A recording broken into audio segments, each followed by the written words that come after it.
Welcome back to another special episode of the RiSSky Powerhouse Pod. Got my man Campbell in the building. Hey yo, yeah, holla at him, bro. Let him know something what you represent and all of that good stuff. Man, what's good? Campbell here. Winston-Salem State grad, senior guard. I'm just out here representing all the HBCUs and the HBCU community. For sure. Hey, look, my man's pulled up. I had to come. Correct today. My Shaw hat.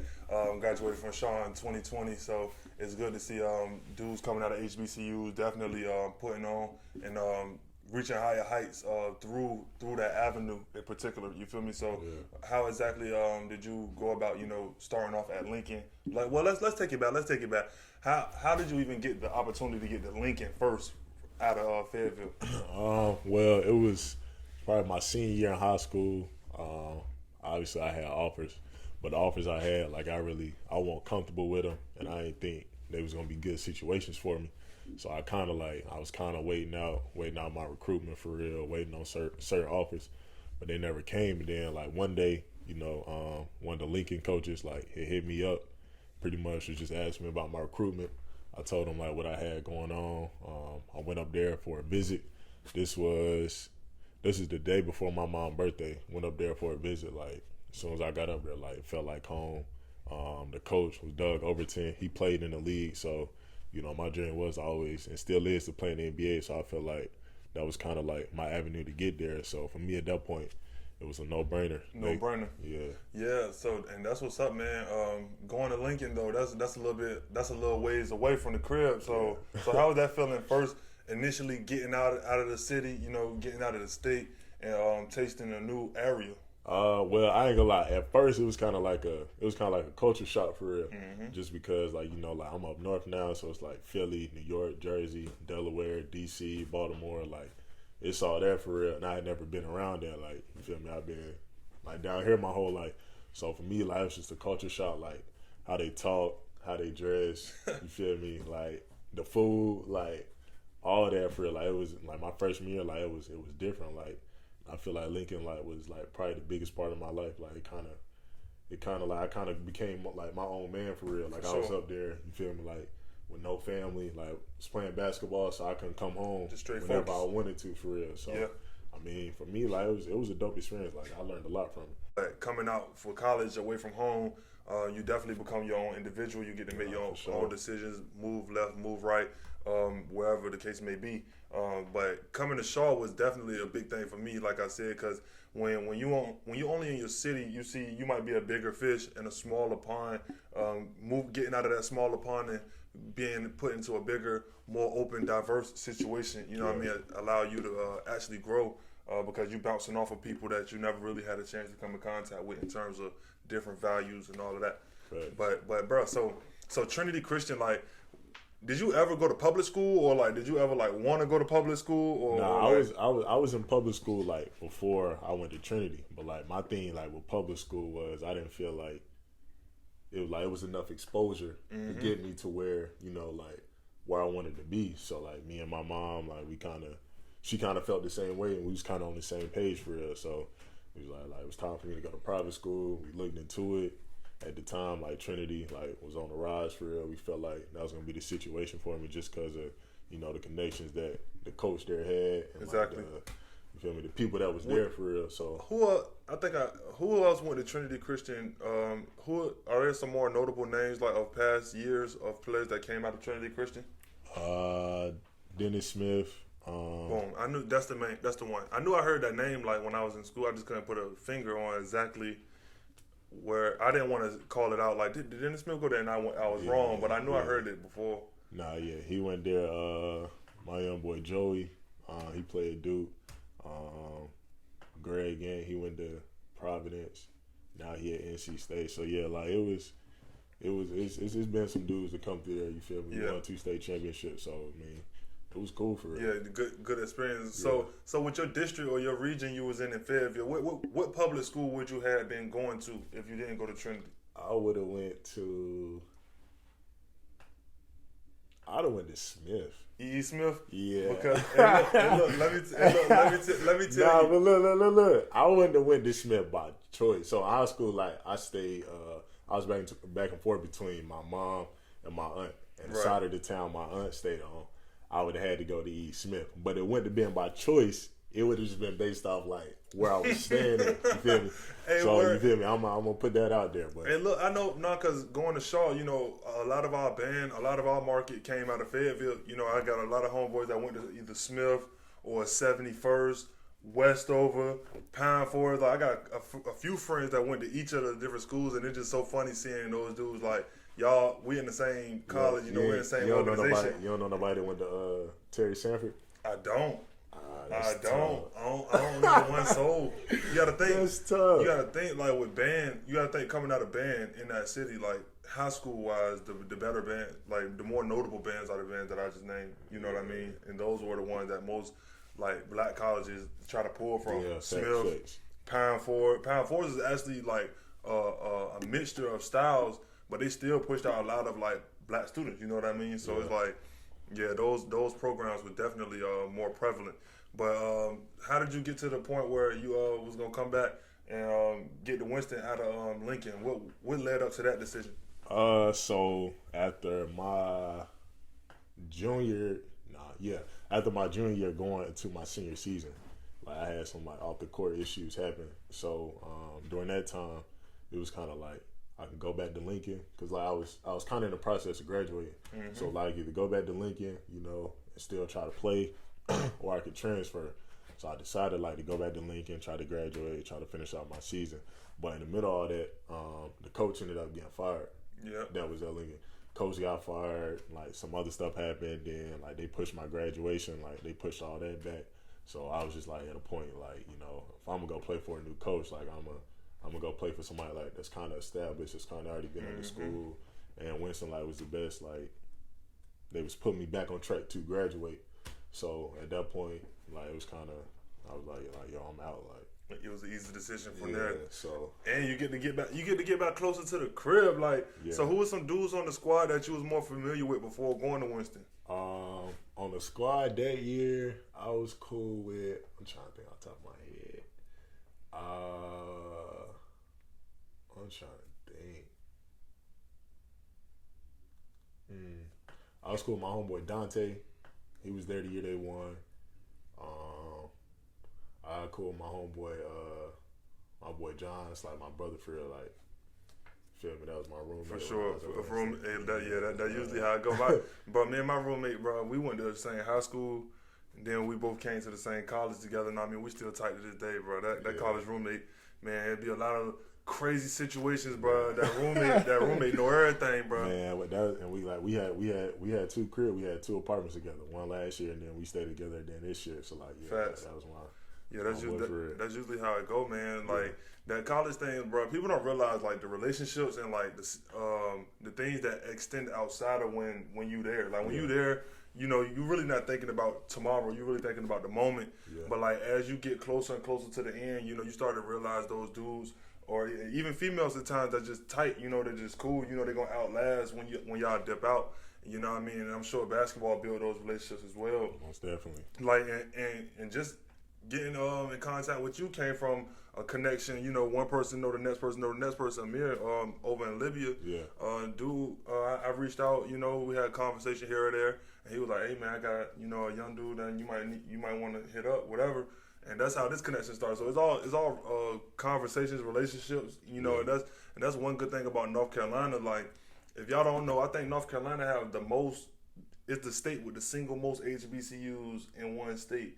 Like, so Fayetteville State, John C. Smith, Livingstone, Shaw, Winston, Central, Elizabeth City.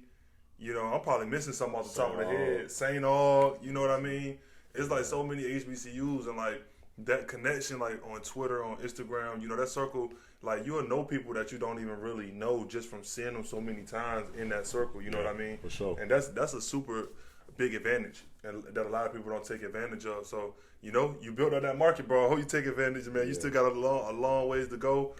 You embarking on a new journey now. It's about to get real. Like this about to be a long summer. So what are some things you looking forward to in the coming days as you move towards you know, post college career? Well, right now I'm pretty much I'm in the process. I already signed with an agent. I signed with 2020 Sports Group.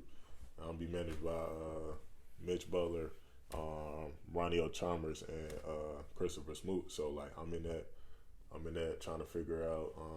Well, we already got a plan what I'm gonna be on for this summer, like as far as like workouts, pre-draft stuff, trying to work out for teams. You know, not really. I'm cool with the overseas, but like that's not my main focus right now. You know, I'm trying to get like summer league, G League, and then if that don't pan out, don't go the way it go, then you know I always could find a home or find a club overseas. But right now it's just about like just keeping my game tight, like not adding too much, and just really getting ready for my rookie year for real. Sharpening up for sure. And I'm glad you said that because I seen on the Eurobasket website they kind of have like your whole profile of like every game you played in college, like every single game. Like as soon as you pull it up, they got your whole profile. So I'm guessing it's a lot of steam over there in terms of the market of players that they target or whatever, because it is obviously some open scouting on you for what you might be able to provide over there. You know what I mean? So I was going to just ask you though, with the NBA, we kind of groomed into a mentality of, you know, if you don't make it to the NBA, kind of like you don't make it or you're not as big as what you could have been, or, you know, it's kind of like a minimized mentality. And that actually is a good thing to a degree where, you know, guys coming up are focused, you know, definitely know they got to strive for higher heights, work hard and all of those things. So having a sharpened focus, like you just detailed, is key to reaching those high goals. However, when you look at the guys overseas, a lot of these dudes be a lot more like, you know, it'd be less wear and tear. Like a lot of the dudes be more like comfortable in the way that they just have like, it's more like a regular life. They just ball for the life, you know, where in the NBA, just from the outside looking in, it look like these dudes don't have like no life until it's over, really. Like the life is 10 months, a year of the travel, the games, you know, signing days, meetings in different places, and, you know, appearances, everything, bro. It's so much, like, even building up to the draft, like, dudes work out for like 21 teams, fly here, fly there. You know, it's a lot of wear and tear, you know, lack of rest, you know, and that's what usually raises guys' stress level and all that type of stuff. So my main question was, when you see some of the guys that have made it in terms of where you're going, and you see some of the other guys that have been overseas, what is the biggest difference that you see from an outside looking in from the two different lifestyles that, you know, playing as a career can bring? Well, I'll say the dudes I know overseas, like they kind of always got like a grinded out, like right now mentality for real. Because playing overseas, like you don't never really know like where your next contract gonna come from. You don't know when you gonna get your shot for real. So they always like got a chip on their shoulders. As far as the dudes I know in the league, like when you're in the league, you kind of got a sense of where your next contract gonna come from, like when and where you gonna get traded. If you don't go to where you want to go, like you can always request for some more. If that don't work out, you can go to the G League. If that don't work out, you can go overseas for real. So I kind of feel like dudes overseas kind of, you know, like it might sound cliche, but like they really like got that chip on their shoulder as far as the dudes in the league. Like they kind of essentially they can pick and choose where they want to be. If you elite or you not, just being in the league, like you already got superior status over anybody in the basketball world for real. So that's the biggest difference to me, honestly. Like just being able like to pick and choose where you want to go. Like a dude can play in the league and come overseas and make more money than a dude that's been overseas for like 5-6 years just because he got NBA behind his name. Yeah. So and that's how that's where the standard set. Like we had a small discussion, but a couple of guys that I interviewed beforehand, you know, they had, you know, G League experience, you know, for a year or two, actually had their draft process, and, you know, even though, you know, when you enter into the draft, either going undrafted or second round or first round, no matter where you go, once you have that draft status of you were in that player pool, it definitely raised the status of, you know, the baseline of where you can possibly go outside of that. But when you got selected for the Carolinas game, HBCU All-Star game, like how was that selection process taking place? Was it like, you know, did they like send you mail, or did they pull up to the school, or like what was that? Nah, they actually the dude that was like the MC for B-Dot, he went to Winston, so like he had already kind of hit me like, yo, they throwing this game together, yada yada yada, you might be in it. And then probably like a week after he hit me up, like I got the email, like they was congratulating me, telling me like I had been chosen for the first inaugural Carolina HBCU All-Star game. They was telling me like who was gonna be in it, the teams and all that. Yeah. So you feel me? They sent me an invite, and I felt like I just wanted to be a part of history. So like it was a no-brainer for real. The first game, and then you only get one chance to make a first impression. So like getting that first MVP, once they start to get to year 20 and year 50 and year 75, it's gonna be more value the more years they continue to have this game. You know what I mean? You the first MVP of the Carolina's HBCU All-Star game. So like I seen in a quote after the game, you said it couldn't have been no better way to end your college career than at a game like that. Yeah. So I just want you to elaborate a little bit on what you meant by being able to represent the Carolina's HBCUs. Like I said, I mean, I said that for the simple fact, like obviously we didn't win the championship this year at Winston, which coming to Winston, like that was my main goal for real. But I mean, at the end of the day, like winning most valuable player and then like just being the first one, like that's something, like that's never gonna be for like that's something that essentially, even though I win it, that's something like that's bigger than me. Like like you said, like 25, 50 years from now, like it's gonna be in the record books like that I was the first one for real. And with that being like the last college game, like I played, like period. Yep. You feel me? Like that's essentially like where that quote came from. So like just being able like to be the first, and like it really didn't hit me that like I was the first and how important it was, and it probably won't hit me like until I'm telling you, it's gonna take about 10, 20, 30 years when they bring you back. Like this is the first ever inaugural. You gonna be like, yo, this is the 33rd. Yeah. Like, it's gonna take some years, bro. But the more years stack up, the more valuable it's gonna become. Yeah. For sure. So like, all in all, what was your major in college? First off, man, I started off with health science. It was quiet for that.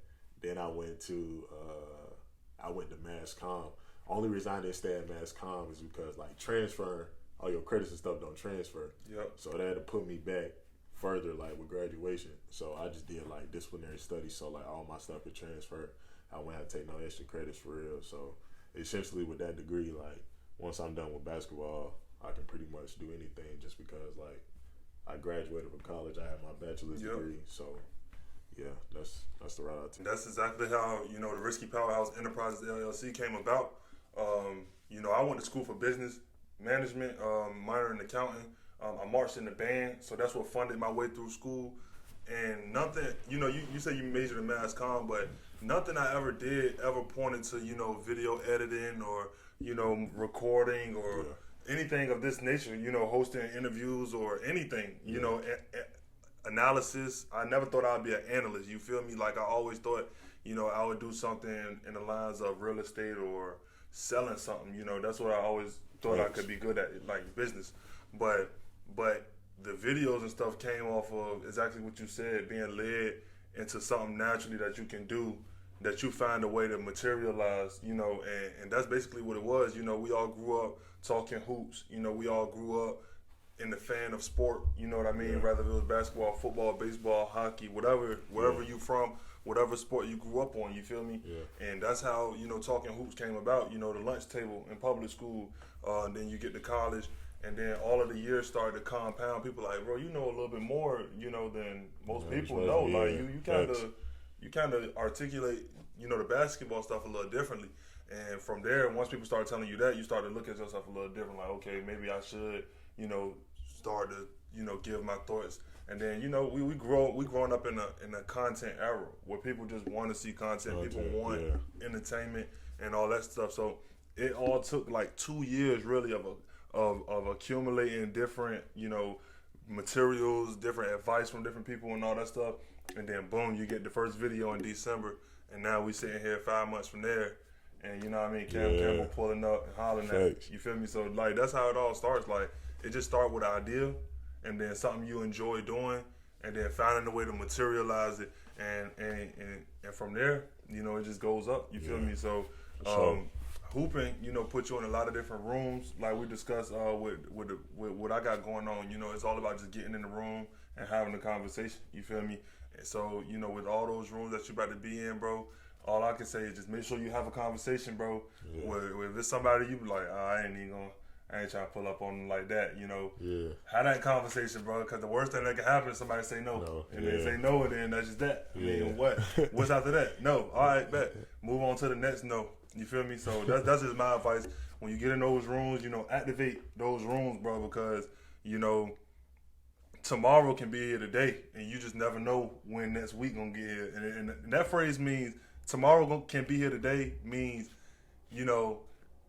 we know basketball can stop eventually, but it can stop today. Yeah. You feel what I'm saying? We don't know. Like, I work at UPS overnight. That's how I take care of my family outside of my video. You feel me? So, like, I never know when something might go wrong and I can't go to work no more. So I gotta have a backup of something I can fall back on to provide something. You feel me? So I'm building that up now so that when we get to that moment, I'm prepared for it. You feel me? Yeah. So that's just my advice to you, bro. Because in America, bro, the way things are, like, it's not microwave. You feel me? Most stuff that we gotta do is a slow boil. Like, you feel me? Like, it can take at least a year, sometimes 2, just to get to the point of growth, just to get back to ground zero. Because more times than not, starting stuff, you're going to spend more money than you make, you feel me? And then spending them, it's an investment in yourself, you feel me? So just find that investment, bro, and when you find it, bro, just go just as hard as you are with the hoops, bro, because like you said, bro, that's cool, and I understand my opportunity that can, go, but this is what I'm focused on, and I appreciate that mentality, you feel me? Like, being locked in is something that's definitely important to get into anything you're trying to do, you feel me? Yeah. Just understanding exactly where you want to go, For sure. You feel me? So, all in all, bro, we can go ahead and wrap it up, man. We just kicking it, you feel me? It ain't no games tonight, so I don't got nothing to look forward to after this, pretty much. But all in all, man, what's some closing remarks that you just might want to kick it to some young kids that's watching, that's hooping? You feel me? I got a lot of high schoolers that follow me, that watch the videos and stuff. What's some things that you can say about their path that you might be able to help them with?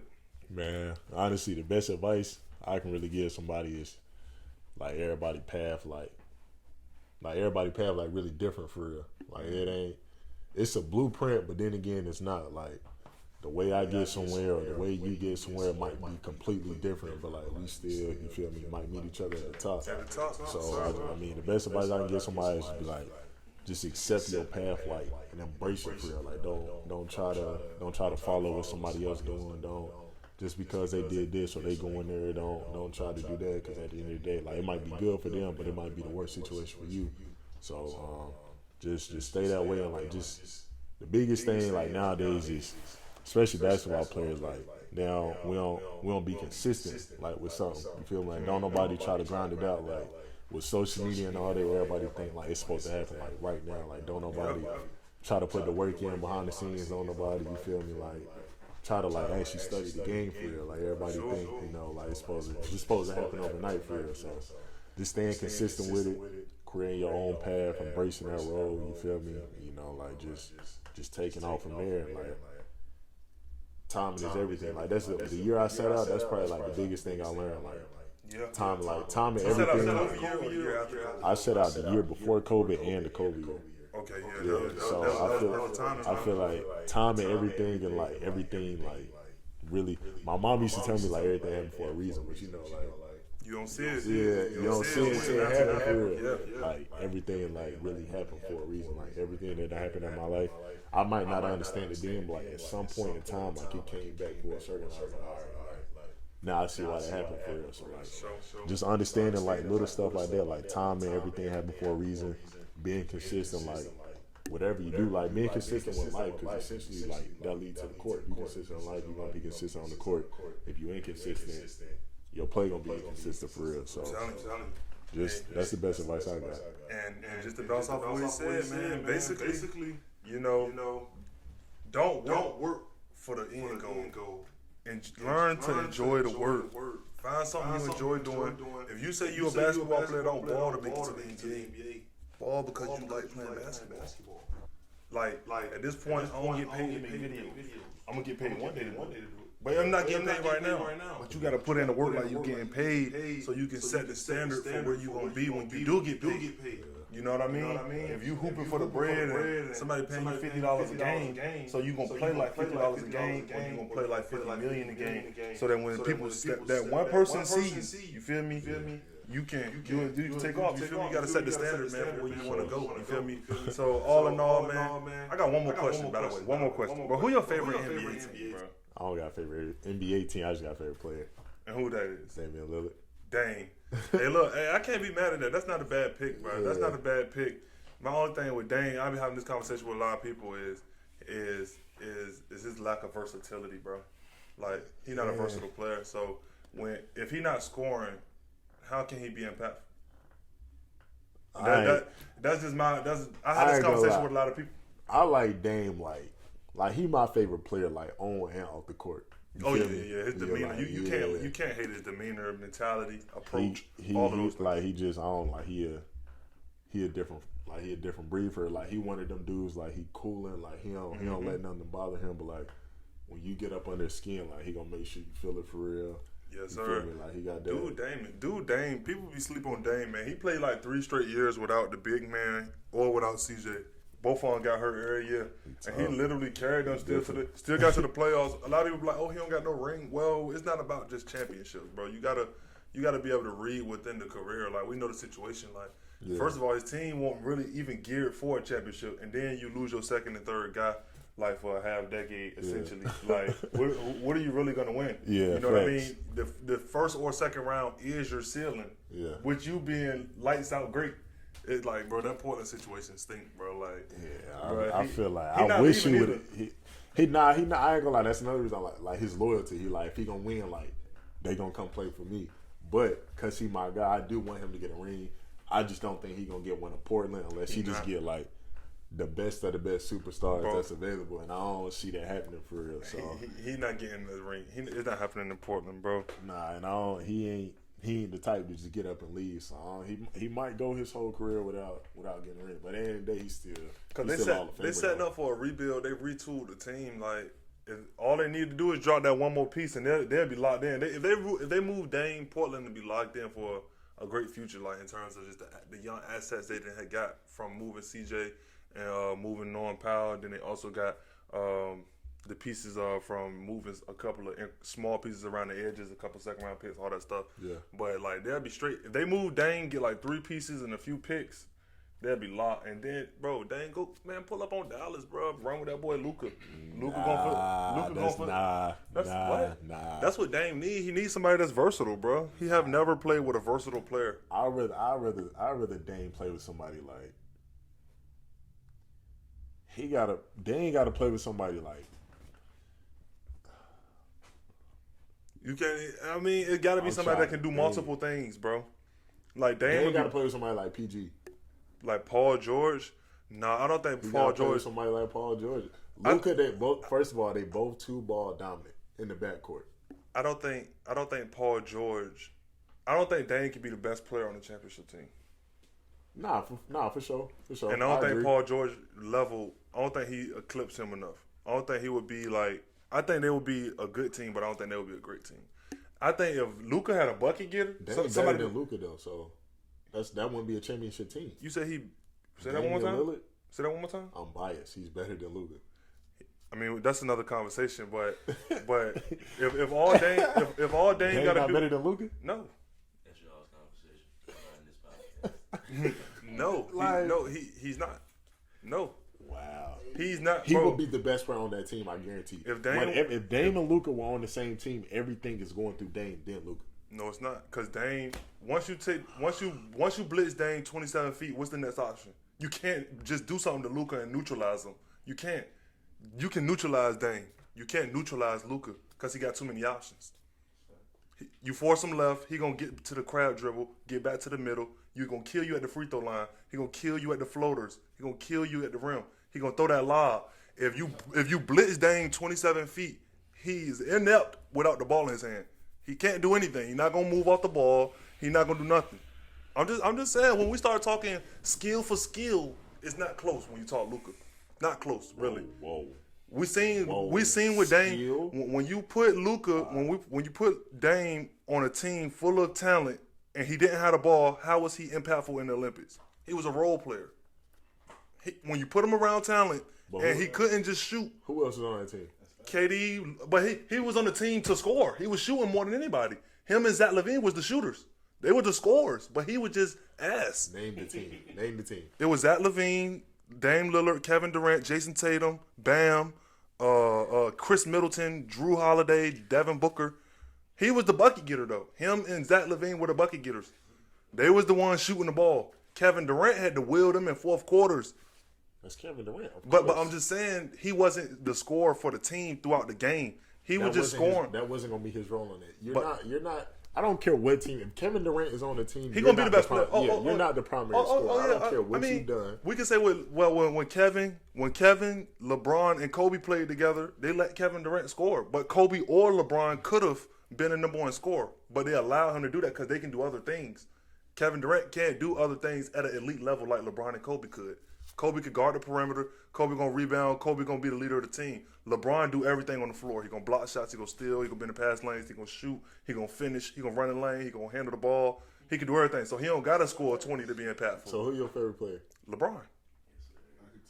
Respect. LeBron. And the reason I like Luka is he LeBron without athleticism. He's not gonna dunk on you. He's not gonna fly. He's not gonna fly across the wing. But everything else in terms of controlling the pace of the game, handling the rock, opening up the floor for other people, and getting his 30, he gonna do that. He gonna do that. We seeing him right now. He roasting the Suns. He just don't got nobody else to get 15. Bro, he averaging right now in the playoffs. Right now, 33, bro. Do you know what he did to Paul George and Kawhi? His first two playoff series, bro. 34 and 33, bro. He a career 33 in the playoffs. Luka's a torch, bro. I ain't gonna lie, I don't like LeBron. I mean, it's hard to dislike him though. I don't like LeBron. Like I don't like LeBron. Gotta respect. It ain't nothing he can't do, and I don't like that. And that's not fair. It's not really nothing he can't. That's not fair. When you look at the trajectory Luka on though, he on that trajectory. He just don't got the athleticism. But that's the difference. Like it's really nothing like LeBron cannot do. It's not fair. Like I mean, I guess you could say the free throw. But his free throws improving though. Like it go up and down. He usually, you know, he used to clear 73% all the time. Like 45 years ago, he started going like 68, 67, 65, 68. Then this year he jumped back up to like 76. Yeah. But like overall, that's the only like Achilles heel he have. Like passing. Rebounded. He got like some people just talk passing like Giannis, for example. Giannis can pass. Like if you bring 2 or 3, he can find the right read. Yeah. LeBron can facilitate and pass. It's the difference. Like he can orchestrate, but he do it like you say. He just do everything. But it's hard to dislike him, bro. Yeah, nah. It's real real hard to dislike him though. I don't like him because it's nothing he can't do, and I feel like that's unfair. You feel me? Like he really. Yeah. I think Luka just one piece away though. I really do believe that. Like when you look at that Dallas team after Dirk retired, they was trash. Like they draft Luka like number 3 overall, and they've been a 7-6 seed ever since. And then now they're a 4 seed. Now that they got a different coach with a better defensive scheme, they got the same roster with a better defensive scheme. They've been a top 5, top 4 seed all year. Even before the Porzingis trade, they was 5 or 6. So yeah. I mean, you know, you get some defense around them. Now he a top 4 seed. You feel me? Sure. Now we got a defense. Now we got a guy. Let's get a second guy. They need a guy that can go get 25. If they get a Dame Lillard and Luka could just manage that, okay, you just do that, and I'm gonna get my 26, 27, and I'm gonna open up the court for the Dorian Finney-Smiths, the Brunsons, the Dwight Powells, and all. Man, what we talking about? Dude, Luka is different, bro. He's truly. But yeah, we're going to go ahead and wrap it up, man. I just wanted to get some NBA hoops going in there. We're in the middle of playoff basketball. Yeah. Boston look like they holding that boy Giannis. I think Giannis can get out the series though if he holds Chris something Middleton home. Don't come back. If Chris Middleton don't come back, it's a dub. I mean, he ain't got nobody to space the floor for him right now. That's the issue. No, the issue not necessarily the space. He don't got nobody that could create. That's because the first game they were shooting cannons, bro. Like they shot like 52% from 3 in the first half. Like they ended up finishing the game with like I think 16 made threes. They was knocking down, but the issue is once we run you off the line, what can you do after that? They only took 18 threes in game 2. So like Boston stagnated their offense completely. Like we're gonna make Giannis beat us 1-on-1, and you can't win like that. But yeah, when you look at Miami, no Embiid on Philly, bro, Miami about to sweep them, bro. They already said Embiid out for game 3. Easily. You know Philly might get one game, but James Harden just trash now, bro. He not a star no more. Like he not. I'm not. He was a superstar at one point. He not even a star no more, bro. He a role player, bro. He a role player. Real talk. He a role player, bro. He struggles to score 18 to 20 points. And I don't care about the facilitate. People say, "Oh, he a point guard now." He passed now because of his inability to get around people. Real talk. Like if I pass it to you and you know if you pass it back, I'm just gonna pass it back to you. You gonna shoot it, bro. So why? Real talk. When you can pass, he can pass. I'm not saying that he's not a good playmaker, but when you just look at his volume of assists compared to his 5 turnovers a game, like is he really a point guard or is he just passing a lot? You see what I'm saying? Like Chris Paul can get you 10 assists, but he only gonna turn the ball over once or twice. James Harden gonna get you 10 assists, but he gonna turn the ball over 5 times. What's the difference? Like it's a big difference. Like the volume, bro. Yeah. But yeah, we go out west. The Suns about to close out Dallas for sure. Easily. And then you look at Golden State and Memphis, bro. I think that's the closest series we got right now. I think the Memphis, man. People sleep on like the difference in approach. Like Golden State play real cute. Like when you watch Memphis and Golden State, Memphis look like they trying to like get up in them. You feel me? Like they look like they actually going at them dudes on defense. Like Golden State got a good defense. Golden State got a good team, but everything just looks so like pretty. You feel what I'm saying? Like I don't see nobody like you got Draymond out there, but I don't really see nobody that's like if Draymond won in the club with him, do you really trust him to fight? Like nah, it's like they gotta have Draymond to lead the charge. You feel me? Facts. Like with Memphis though, they got a couple dudes that's like right up in your face with it, like straight up like gritty, gritty. You feel me? Like I like gritty teams, bro. So I ain't saying Memphis gonna beat them, but Lord knows that's what gives them a chance. You know what I mean? They got that edge. But yeah, I got my man Cam in the building. It's Kendall Bishop. We locked in. We just kicking it, man. So. If you don't got no more closing remarks, bro, we're gonna go ahead and get it done, bro. I appreciate you coming. Appreciate you coming through, bro. My man's entering the 2022 NBA draft, man. You got a long process coming up, bro. I wish you the best of luck. All of that good stuff. It's Kendall Bishop, the RiSSky Powerhouse. We out of here.